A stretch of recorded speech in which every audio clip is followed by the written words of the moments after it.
দান করতে কলিজা লাগে। আর একটা কথা মনে রাখবেন, আপনি যত দান করবেন আল্লাহ আপনাকে তত বেশি দিবেন ইনশাআল্লাহ।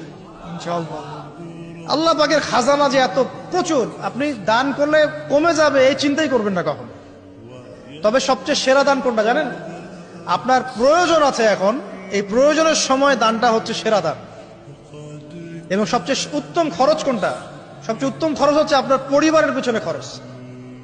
আপনার পরিবারের পেছনে খরচটা আপনার সবচেয়ে শ্রেষ্ঠ খরচ। আর দান করে মধ্যম পন্থায়, এমন হবে না যে নিঃস্ব হয়ে গেলেন দান করে একদম, আবার এমন না যে কৃপণতা প্রদর্শন হচ্ছে, এমনও না। মধ্যম পন্থায় দান খয়রাত করবে ইনশাআল্লাহ।